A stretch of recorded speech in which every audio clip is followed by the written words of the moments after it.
El problema consiste en realizar el reparto de un conjunto de paquetes en un conjunto de localizaciones. SEO es una empresa de reparto que está ubicada en su sucursal, ¿de acuerdo? Y que aparece, si os fijáis en esta imagen, en alguna zona de Coslada.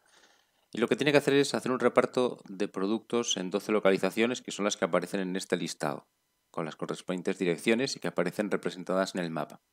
Y para ello lo que tenemos es la información de las distancias entre cada uno de los dos posibles puntos entre los cuales se puede mover la furgoneta de reparto, que son las que aparecen en esta tabla. Entonces, insisto, el problema consiste en, partiendo de la ubicación de Zeus, de su plataforma logística en Coslada, recorrer las 12 ubicaciones y volver de nuevo a Coslada. Para ello, lo primero que necesitamos es calcular las distancias, que podemos obtener vía Google Maps, OpenStreetMap o TomTom. Este es un problema que se conoce como el camino más corto entre dos nodos en una red. En este caso sería la red que conecta cada uno de los nodos representando a cada una de las posibles ubicaciones. Este problema se resuelve con el algoritmo de Dijkstra y en este caso deberíamos haber resuelto un total de 13 por 12 problemas. Si volvemos un momento a nuestra matriz de distancias, fijaos que en realidad esta tabla tiene 13 por 13 celdas, pero le quitamos las 13 de la diagonal porque son distancias que sabemos que son nulas. Con lo cual deberíamos resolver ese problema 156 veces, que es este producto de 13 por 13 menos 13, lo mismo que 13 por 12 problemas. Y si el problema es simétrico, como en nuestro caso, lo tendríamos que resolver solamente la mitad de veces porque asumimos que el trayecto de ida tiene la misma distancia que el trayecto de vuelta. Porque cada uno de los arcos que conectan dos nodos admitimos que tiene la misma distancia independientemente del sentido en el que se recorra. Este problema, no ya el de conectar dos nodos por el camino más corto, sino recorrer un conjunto de ellos pasando una única vez y volviendo al punto inicial desde que inició la ruta, se conoce como el Traveling Salesman Problem o problema del viajante y tiene un conjunto de aplicaciones muy amplia. Podríamos formularlo en términos exactos con un problema de programación lineal, como es el que estoy mostrando aquí, donde tratamos de minimizar la distancia total, donde x y j representa la variable que indica si viajamos del nodo i al nodo j, y de ij la distancia entre esos dos nodos, de tal forma que la distancia total recorrida será la suma de todos los productos de aquellos arcos que yo recorro por la distancia correspondiente.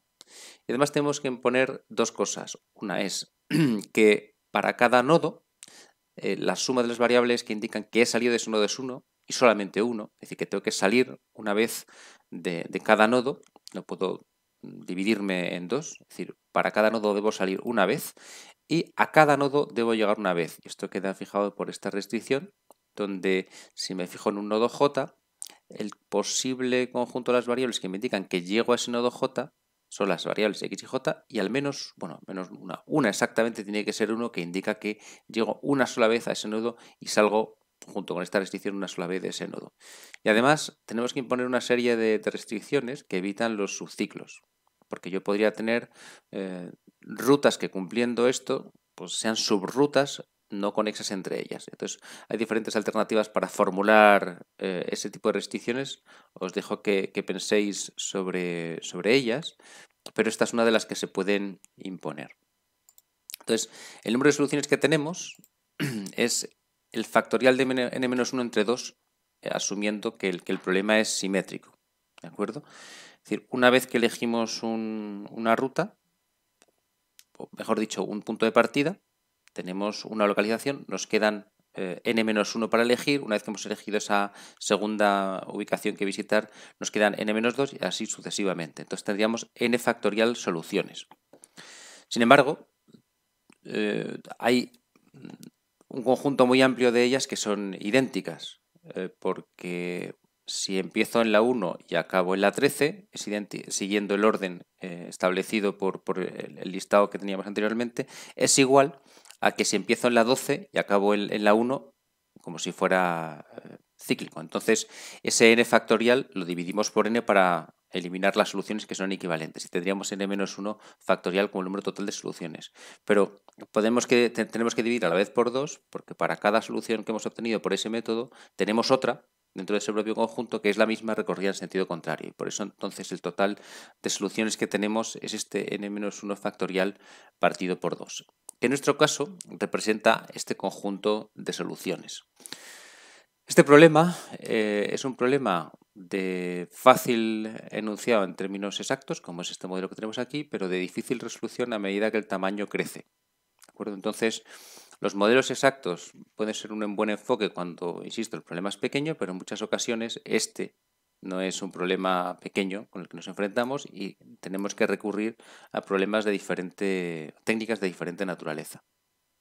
Entonces tenemos aquí un conjunto de aplicaciones, rutas, cableado de ordenadores, cortes de papel, taladros en chapas para minimizar el recorrido que hace el taladro, secuenciado, diseño de dianas, cristalografía. Un conjunto amplísimo de aplicaciones en los cuales este problema se plantea. Y por eso hay un conjunto enorme de técnicas que se han desarrollado para resolverlo. Desde las exactas, con modelos como el que formulaba antes, hasta los heurísticos y finalmente las técnicas metaheurísticas, una de las cuales vamos a ver hoy.